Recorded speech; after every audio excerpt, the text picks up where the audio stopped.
First rule, I know we've talked about this. It's a celebration, laugh, clap, I need you to shout. I don't really care what you do. Shake your ass. There's no crying, yeah. Leave it to Dom, mother of one. Yeah. Husband of none. Wife of none. Mother of one. Gasp. So, this is a celebration of our friend who loved nothing more than to laugh at us, to laugh at himself, and we would be doing an absolute disservice if we do not honor that. Lou had a couple laughs, for everyone who knew him. These laughs were incredibly infectious, but very specific. Very specific. When Lou was just sort of tickled by something that he would kind of see go by, you would just get a ding. All right, so can I get everyone's best? Yes. All right. All right. When Lou thought someone was bombing or falling flat, which you may see, I'm talking to Chris. He would just shout, "Ew!" So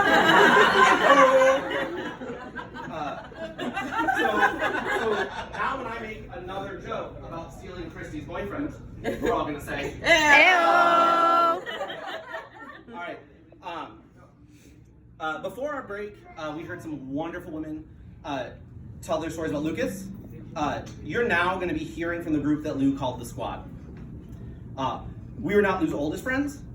Casey has known Lou since he was like 12 years old, from South Carolina to here.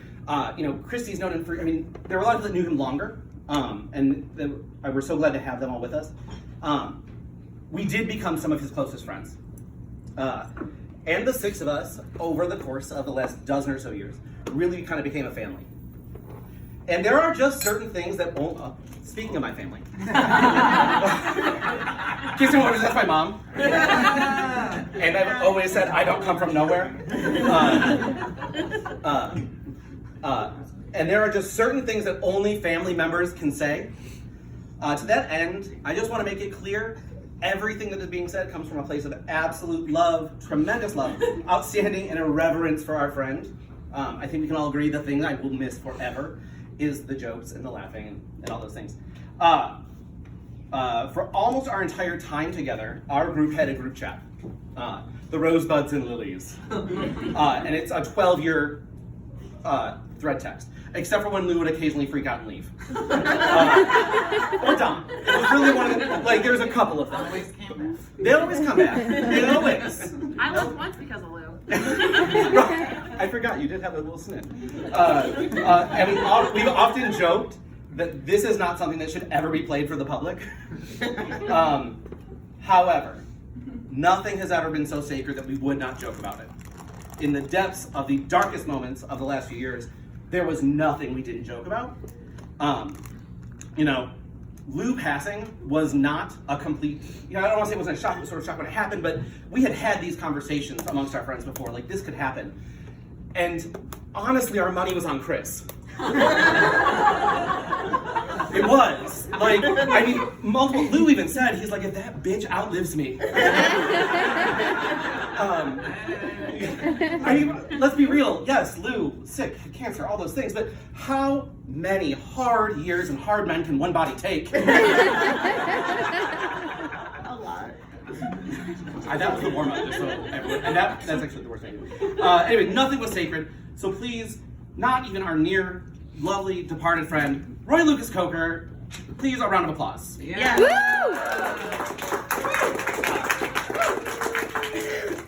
Our first guest is someone who played a very special role in Lou's life. They traveled the world together, spending a lot of late nights, drinking wine and just swapping stories of their many conquests, intercontinental conquests. Now I'm sure you're all thinking, no, there's so much more to Mo than shoes tramps. And you are absolutely correct. Mo's incredibly cheap. How cheap is Maureen? You guys might say, how cheap could Maureen be? Maureen started banging a cab driver to not pay for Ubers.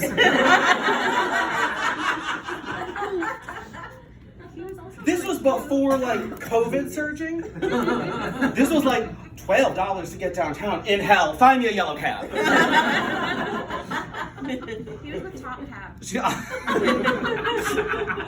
was like, outrageous! He shared a top hat, let's be honest. It is honestly for the best that now during post-COVID times that Mo doesn't have to deal with surge pricing because I am terrified of what she'd be doing. With that, I need to welcome up a woman who needs no introduction, most especially to the men in the room, and at least one of the women. I won't say it. My very dear friend, Maureen Jones. All right. The only time I've ever woken up with two men in my bed, Lucas was there. I've woken up with two others before, but it was always with Dom and one of her boyfriends.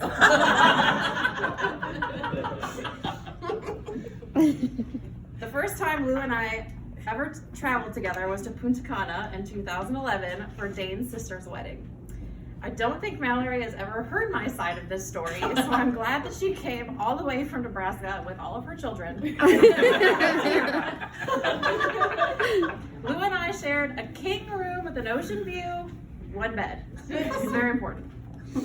Roughly 24 hours into our trip, I slept with the best man.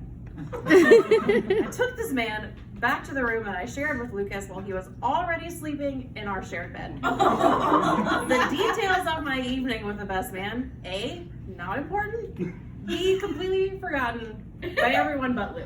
Now gone forever. Fast forward to the next morning. I wake up, Lucas on my left, best man on my right. How in the hell am I going to get out of this, I wonder?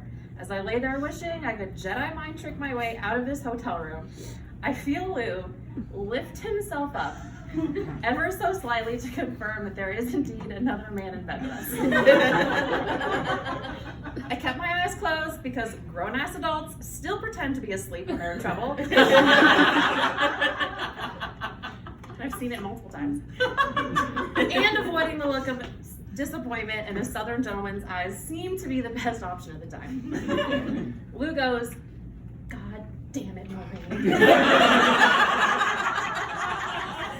"Don't worry, he's with me." I respond while patting his right hand in that like matronly way, like assuring him, "I've got this all under control. It's fine." Eventually, best man leaves, and Lou and I enjoy a lovely breakfast out on our Lanai, where Lou may have found my panties in the bushes.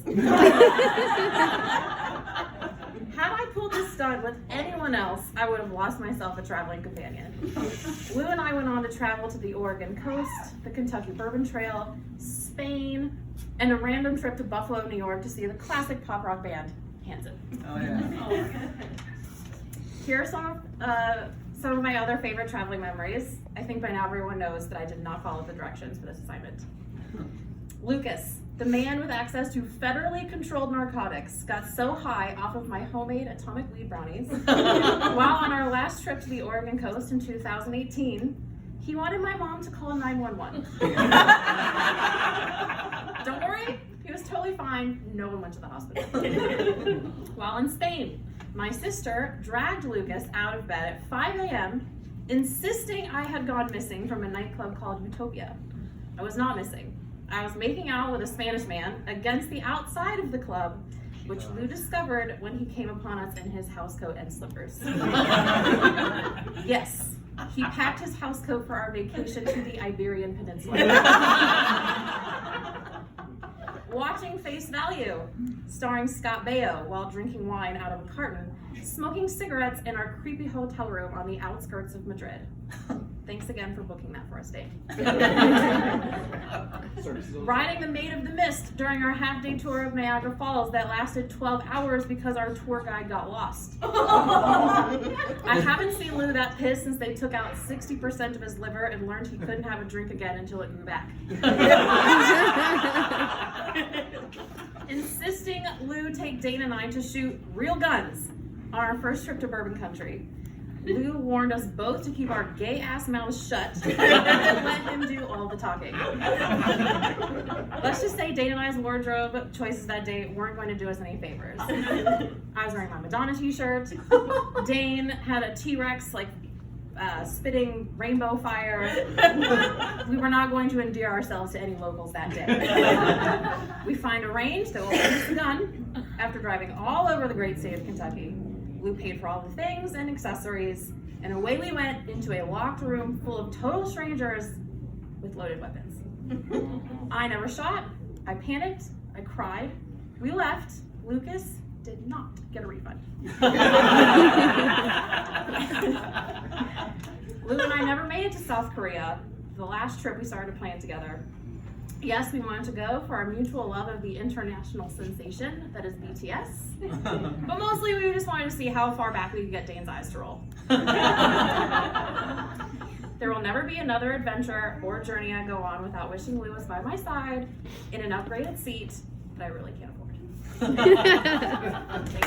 You did not follow the rules. I don't care. There's a spot. I have a spot. I just made myself a little note while we were talking. Things had changed for Lou by the time he got to Maureen's atomic wheat brownies. Because the first time I ever had an edible was with Lucas Coker. They were made by Jess back there. This will shock you. Lou and I like cookies. So there we are, sitting in his apartment, watching Cops. Shots fired. Shots fired! It's a version, it's horrifying. And we sat and eating our edibles, and I was like, well, I don't feel it, but I like cookies. And he's like, I don't feel it. I like. So he's like, just another one. You know, like, yeah, like, she's bored. The reviews are in. So I kicked the minor we out. sit there, we eat. So we sit there. Long story short, we get to 5 cookies. For those in the room, that is a very uncomfortable place to be in. And I look over, and Lou is just sitting there, just like, it's fine. I am so frightened that I started hiding in the neighbor's bushes when the cars drove by on my walk home. And it was just like this. It was horrible. It was in that moment right there that I realized that my friend, who'd been on opiate pain management for 2 years, probably had a better tolerance than I did. Our next roaster, that's the end of that. Every time I think of Jess, I'm always like, that bitch. I had to go to work the next day. I like walked in the restaurant, I was just like, I think Molly worked with me. Our next roaster, I have personally known longer than almost anyone speaking today. I have known him for so long that when we met, he was both a twink and a top. Or and a bottom, excuse me, I mixed the jokes. Damn it. My first memory of him was as a sloppy 17-year-old getting removed by the police from the classiest rural gay bar in Michigan. In this moment, as a bunch of social justice lesbians flooded the streets, yelling, "Free Lloyd! Free Lloyd!" I said to myself, look at that drunk faggot. 20 years later, I find myself saying that once a month. Without further ado, my very dear friend, the Dom Power Top himself, Dr. Winkler. All right, a little nervous, everybody.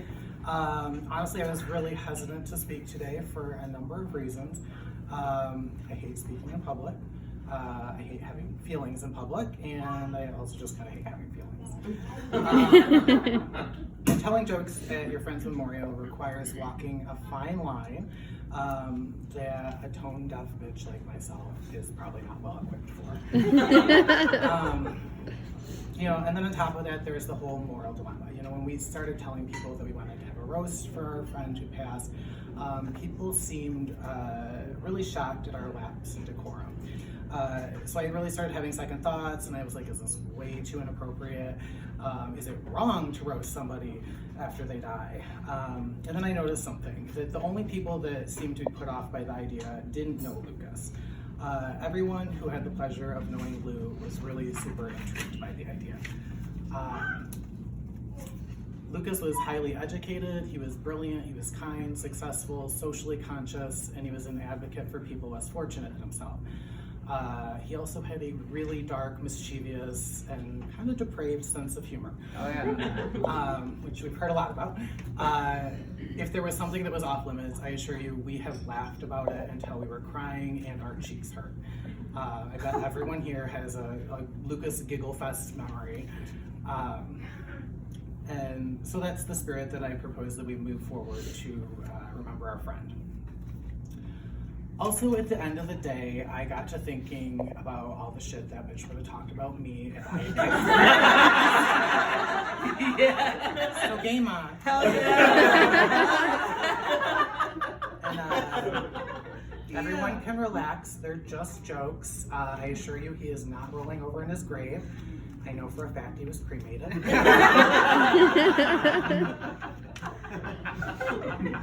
I met Lucas through my friends, that you've met, working here at the Maj, where I would later myself go on to hang coats. It's very prestigious.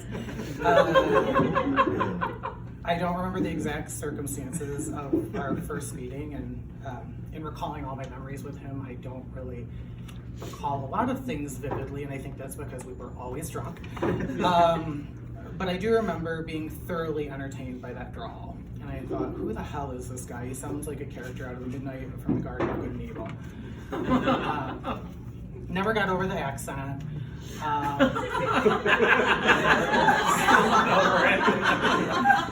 But the next thing I noticed was how he could both open and close the bar, still party till 5 a.m., and then get up and do it all again. And that was really admirable at that stage in our lives.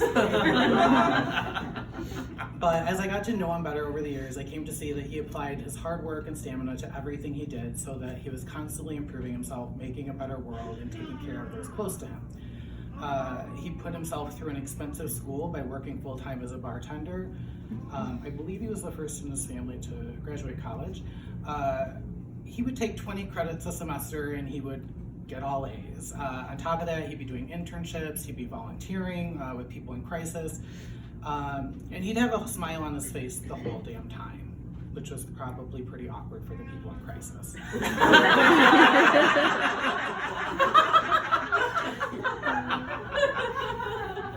So trust me when I say the way that he kept his shit together could really make you feel like a loser if, say, you were taking 8 credit hours at a community college and had a 30-hour-a-week job and were really struggling. So I thought now would be the perfect time to say once and for all that I firmly believe that it was cocaine.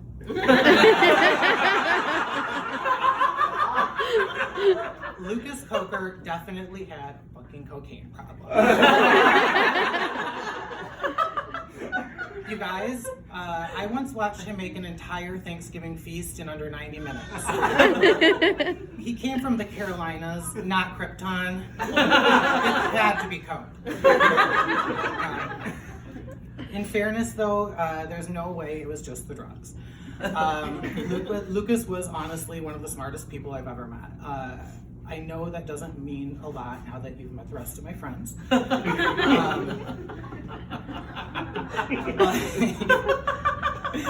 But he went on to earn his master's degree while climbing the corporate ladder. His career trajectory was remarkable. He started out his second career as a customer service rep and then went on to be promoted several times to high-level investigative positions at Uber and Match Group. This was possible because he had an incredibly nuanced mind. He was able to deconstruct complex situations while holding multiple possible truths in his head simultaneously. He considered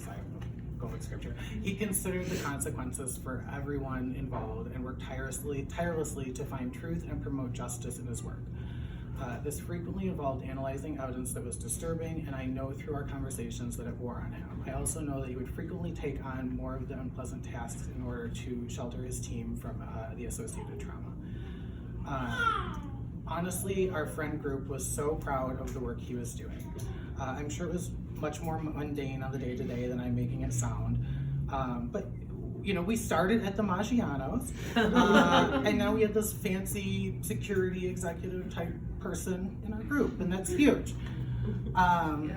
It basically meant that we were prepared when Chris's slutty ass finally went home with the wrong guy and got kidnapped in a bad way. So we're ready.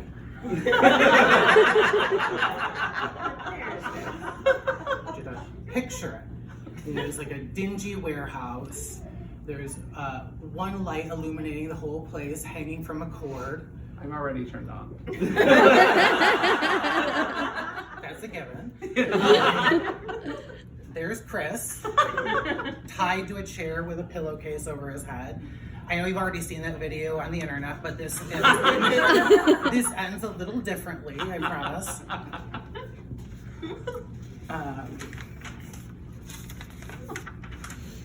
There's a scruffy-looking man sitting at a card table smoking a cigarette. Suddenly, the phone rings. Hi, y'all. Oh, ransom? No, we shan't be paying any ransom. Sir, I need you to listen carefully. I have a very particular set of skills. And unless you and your henchmen are prepared to deal with the repercussions of a 1-star Uber rating for the rest of your life, you will return that homosexual at once. And for God's sake, put some respectable clothes on him for once. Harnesses and no chaps. Finally, I really don't want to give too much stage time to Cancer because fuck her. Yes. But it has to be said that all the great things that we're saying about Lou, excuse me, I need to wet my mouth here. All the great things that we're saying about Lou, he accomplished everything that he did while he was fighting for his fucking life for damn near 10 years. Yeah. And he really did want to be here with us, and he hung on to life like he thought there wouldn't be any Dilaudid in heaven.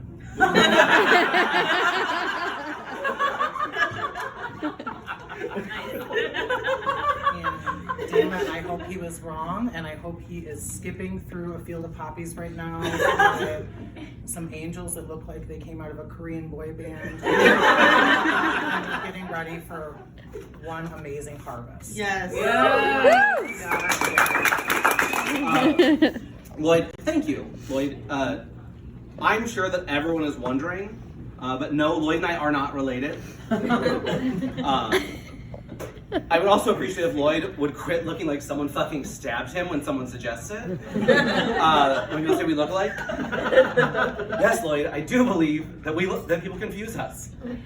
If they're both deaf and have never seen you walk. It's also occurred to me that not everyone in this room is a flaming homosexual. So if you don't understand some references or some slang, feel free to ask a buddy. My parents are here. I need you two to live in ignorance. I'm not explaining a damn thing. All right, this is the one that I've been worried about all week. No. Just checking my blood sugar. Get the sugar. Get out. You know, the funny thing is, not everybody knows that both I and Chris have diabetes. I know, I got the skinny one. Everyone always asks, which one? You fucking know which one.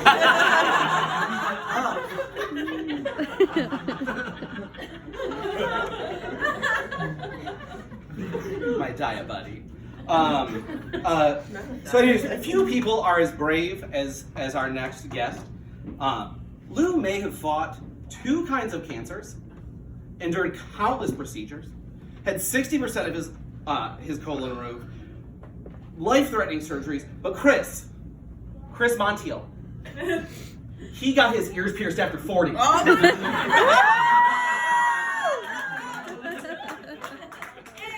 Chris, my friend, you are truly an inspiration to washed-up faggots everywhere. Yes. with that, come on up, girl. All right. No! Let me give you a few clues. I'm wearing a romper underneath pants. Yeah. And my belly has sweated through my shirt. And I'm holding a computer because I didn't print my shit off. Here we go. All right now. Oh my god, if my computer's dead, you guys, I'm gonna lose it. It's not. All right. Sure. All right. Well, thank you, Dane, for that beautiful, accurate introduction. Wonderful. Also, let's give it up one more time for our sweet, beautiful Lloyd. Yes. Lloyd, much like stage 4 colon cancer, you really killed. Dane, your jokes also remind me of cancer. Terrible. You guys, it's a roast. We're gonna go there. Oh no, seriously, please stop. Haven't we suffered enough? As many of you know, Dane is really the leader of our sort of motley crew. A title that was originally sort of self-proclaimed, but one that, through Dane's unique blend of fear tactics, emotional blackmail, and indispensability, we have really all come to accept. As the leader, it is therefore technically her job to keep us all alive. So, what the fuck happened here? Did Lou sass you one too many times? Did she threaten to move to another state? Or were you simply too distracted by the rest of our emergencies that you kind of just sort of lost track of one? We obviously recognize the amazing and incredible support and love that Dane showed Lucas throughout their decade-long friendship. We will, however, be needing a new leader. I'm sorry, I just feel like we don't have many of us left. We can't just take a chance on you maybe getting it right the next time. And let's be honest, as the person who's most likely next to go, I get a little extra say in this one. I, of course, cannot be the group leader, as you caught me right in the middle of my 5-year collapse cycle.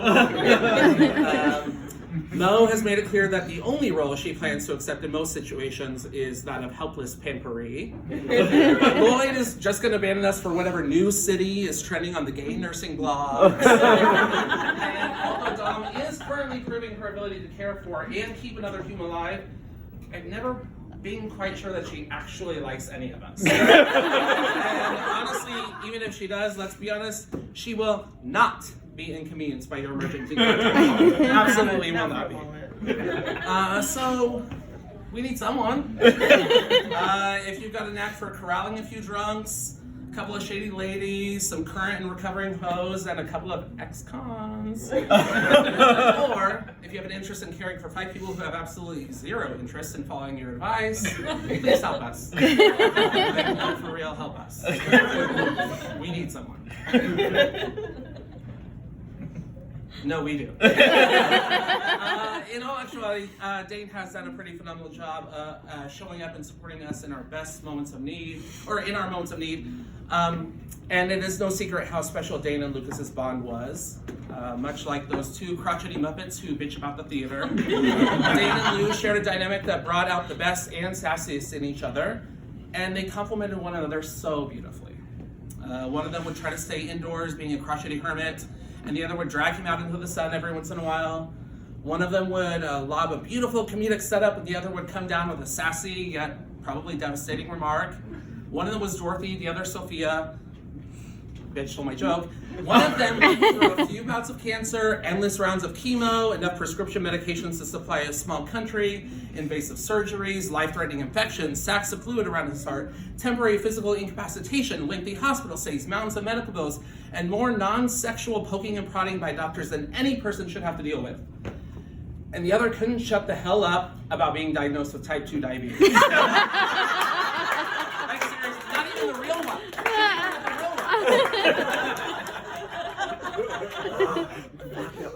Enough about Dane. We are truly lucky to have her, and honestly, let's thank her one more time for bringing us together. We also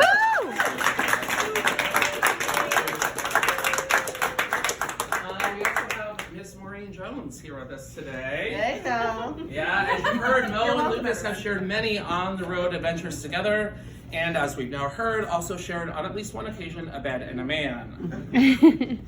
I mean, that poor guy never saw what was coming. Who knew that a redhead drunk on Chardonnay and a pair of panties in the bush was all it took to go from best man to worst man? I mean, he thought he was just going to party at his best friend's wedding, but instead he woke up next to a confused, groggy man with a hangover and a bad attitude. And as you've heard, Lucas was there too. Lloyd, she's also here today. You're probably going to hear people rag on Lloyd for being too loud or too promiscuous or for his seemingly unending and unparalleled medical expertise. I'm not going to do that. I'll be too busy making fun of him for being so, like literally just the most, so gay. Lloyd is so gay that his lisp has a limp wrist. Lloyd is so gay, his dream concert is Barbra Streisand opening for a drag queen, opening for a lady boy, opening a bottle of poppers. Lloyd is so gay, he cries Prosecco tears and farts Celine Dion lyrics. Lloyd is so gay that his basement has a man cave. And that might not sound super gay, but by basement, I mean his asshole. And by man cave, I mean a cavernous void into which men disappear never to be heard. Speaking of cavernous voids, let's once again hear it from Mo Jones. We also have beautiful Dom with us. As I said earlier, Dom is the beautiful, wonderful mother of an even more beautiful and wonderful angel. Okay, now. It is no secret to those of us that know her that Dom has been in the throes of baby fever for some time now. But it really seems like Dom's approach to pregnancy was the same as her boyfriend's. Yeah, there are lots of them. It seems like Dom's approach to pregnancy was the same as her boyfriend's approach to becoming famous. Just throw a bunch of shit at the wall and see what sticks. In this case, it just happens that the wall in question was her uterus, was inside her uterus, and what stuck was the seminal fluid of a part-time DJ. Also, please note that the previous joke would have been a perfect opportunity to use the word jizz, but I promised Dane that I would behave, and in no way would I be using the word jizz in my set. I mean, after all, it's an early afternoon, we're here in an Italian restaurant with lots of straight folks. This would be, as Dane pointed out, a wildly inappropriate time to start discussing jizz, or jizz-heavy activities, or any mention of what I like to call jizz slurping. So I will not in any way be mentioning jizz during any part of today's session. Back to Dom. Now, Dom, there is no escaping that Noah is literally a perfect creation. She's so fucking beautiful. We love her. Yes, everyone clap for Noah. She's and honestly, she should one day rule us all. But seriously, go. You gotta chill with the DJs.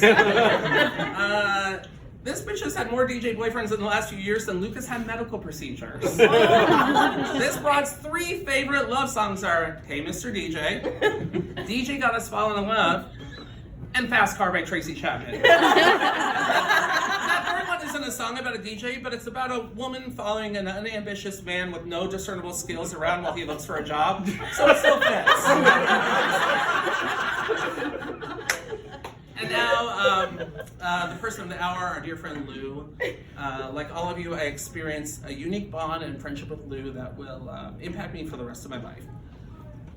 For me, Lou and I found our most special connections in the one-on-one moments we shared doing Lucas' favorite activity, sitting. Sitting and chatting. I'll never forget the time Lou and I were at Elixir trying to determine, literally, whether we were sociopaths. Or just a couple of good time guys.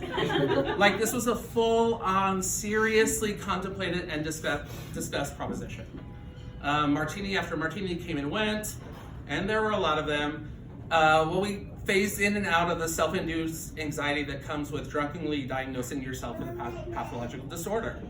The thing is, though, for as intense a conversation it was, I don't remember a single moment of discomfort. There was this thing about Lou kind of going through life being dealt more than his fair share of blows. That did make him a bit crotchety, but it also made his already dark sense of humor blossom even more, and that's really where he and I found our sweet spot. Lucas was the kind of friend who could not only tell, but could also appreciate the darkest, most inappropriate of jokes. He understood the value and the necessity of humor when facing a tough road. Even to this day, with him gone and with absolutely no chance of me being taken seriously as a functioning adult, there are jokes bouncing around in my head that I shared with Lucas that will never again be spoken into the universe. My friendship with Lucas often fluctuated depending on our individual capacities and energies and catastrophes, but there were some consistencies. As the sort of perpetual Mary Sunshine to his cranky Walter Matthau, I would be remiss if I didn't point out the one great, brilliant, wonderful aspect of his cancer diagnosis. Drugs. I will never forget the look I saw in Lou's eye the day they handed him control of the morphine button. It was a look he'd previously only reserved for Thai ladyboys or for the opening credits of the Andy Griffith Show. Seriously, when he got excited, he pounded that button in the same way that Power Top Lloyd pounds. Well, you get the idea.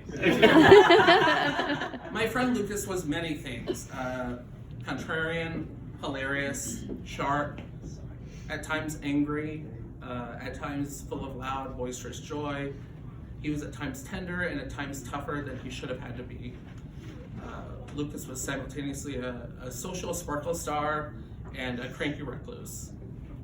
He hated everyone, but love goes in his life with intention and loyalty. Once you were one of his people, you were one of his people.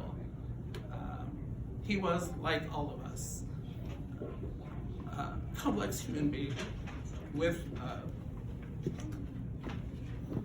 within whom lived light and darkness, humor and misery, strength and fatigue. The magic of Lou was not that he was always our best friend or always the life of the party or always any one specific thing.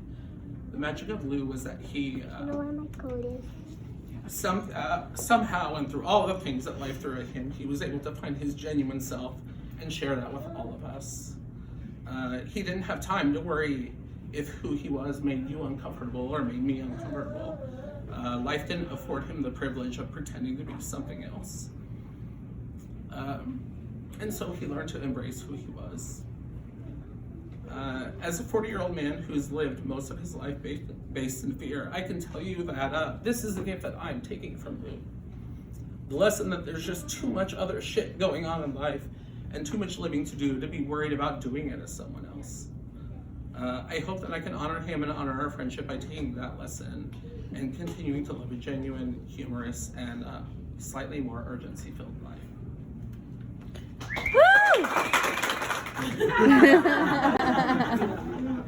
I literally am making fun of him immediately. You were the last one that was supposed to cry. I'm sorry. Wait, well, it's fine. I look like an asshole.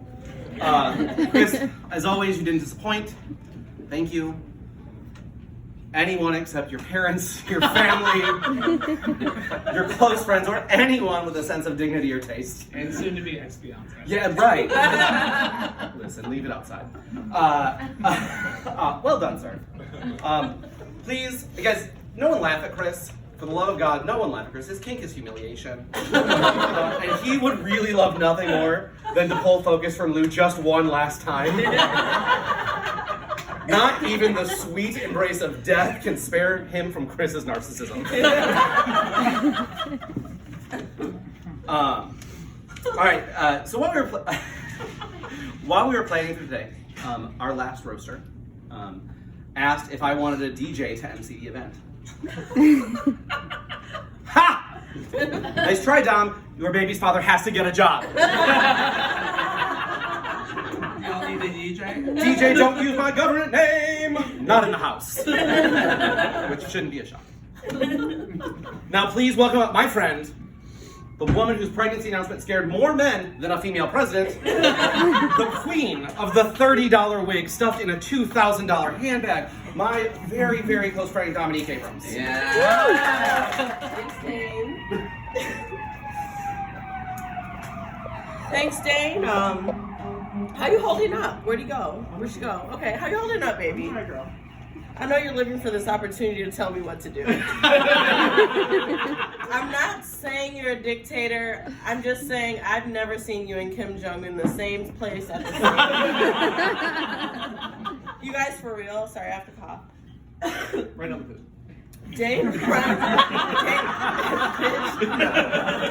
Dane runs this friend group with such an iron fist. We're like shook all the time. Like, we're afraid to tell him anything. I'm like nervous that I'm not living up to his expectations. I would say he acts like my dad, but we all know my dad's a drug addict.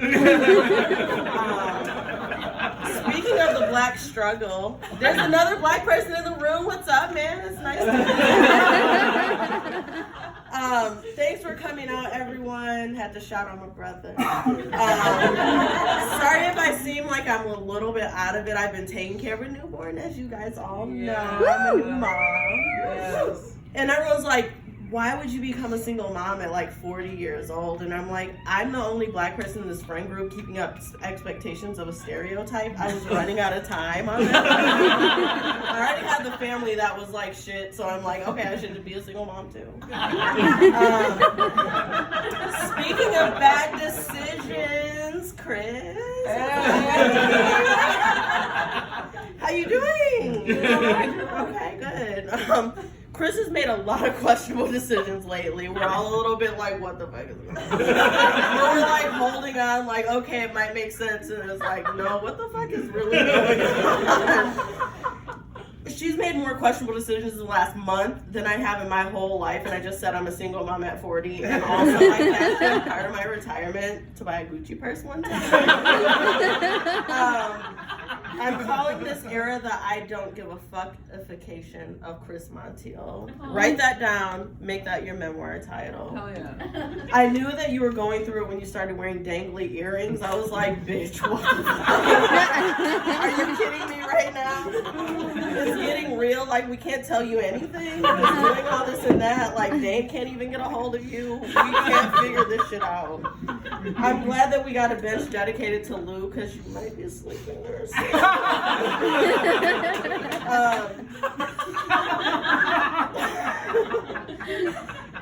But we're laughing way too hard at that. But we can't really talk about financial ruin without Lloyd Winkler. Lloyd's big on the student loan hustle. She keeps up on the government handouts, if you know what I mean. She's got more student debt than a gross domestic product of a lot of small nations. The only thing Lloyd likes more than a government handout is Botox. And look at her face, y'all. Are your eyebrows moving?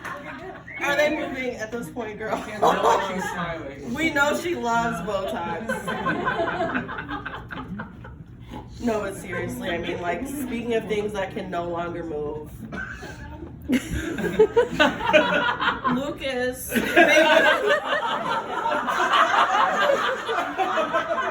Lupac, my baby, we miss you so much.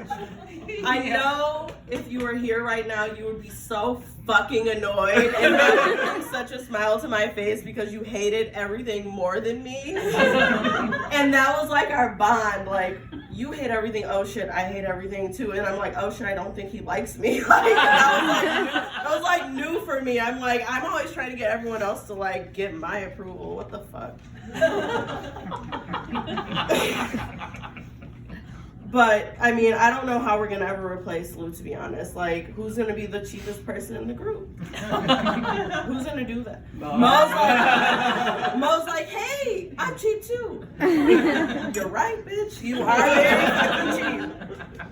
And one of the upsides, I guess, to being cheap is that you get pretty fucking crafty. Mo's the craftiest bitch I know. I'm really surprised that she flew out because she's so busy in Oregon making Christmas cards and shit with her grandma. I can't ever get her on the phone or anything. Like, you're in a woodworking class. You're in a fucking shed. Like, I don't know what the fuck you're doing. This is my new life. Is it new? But seriously though, Lou, thanks for being you and letting me be in your orbit. I know that I irritated Lucas to like the end of the earth. Like the last conversation I had with him was around me having my like baby and single motherhood and shit.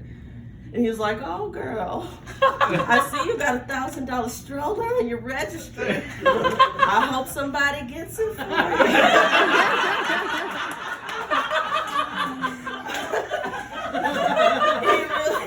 He really touched so many lives and judged so many people. It really comforts me to think of him being up in heaven for one that he didn't believe in.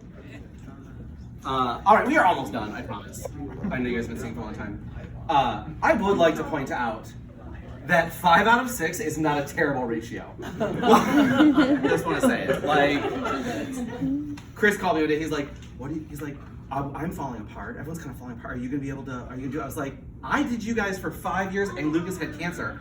I'm like backwards and in heels, bitch. This is fine. This is super easy. Your shit is easy to handle now." He has an opening if anyone needs Right. I run their life. just saying. I've got a spot in my schedule. All right, we're almost done.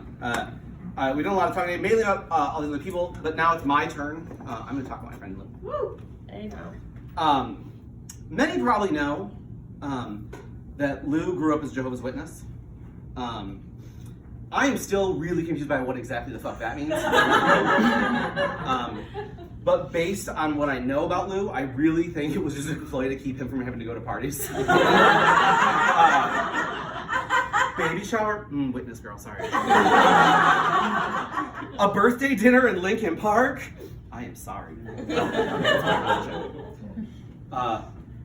A funeral with a cash bar? Witness, bitch. Could not even show up. Lou... This one's not great. Lou was a staunch believer in equality, inclusion, and equity. Lou was such an anti-racist that he could tell the members of BTS apart.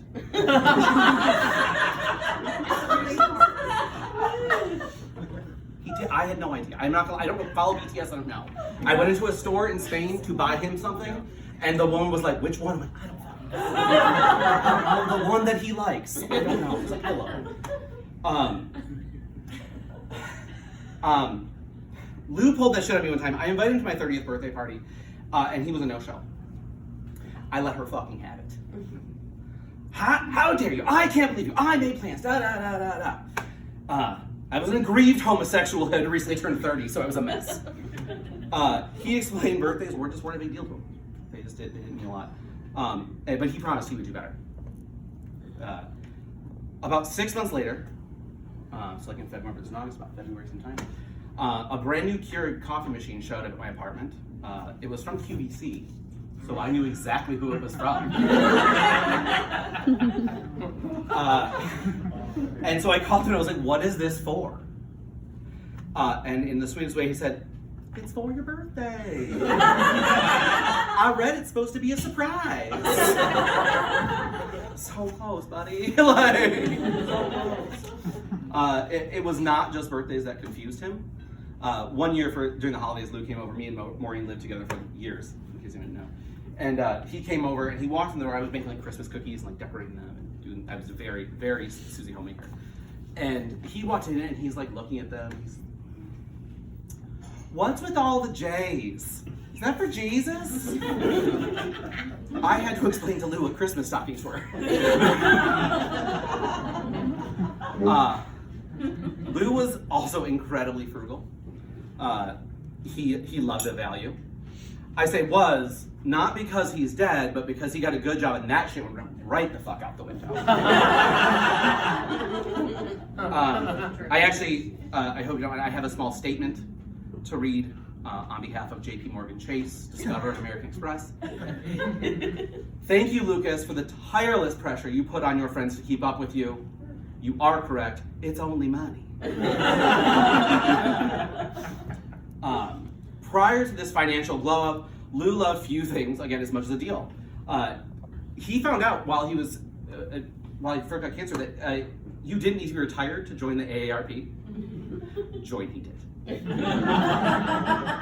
He did. He loved to whip that little card out just to get the looks on people's faces as he would hand them his card.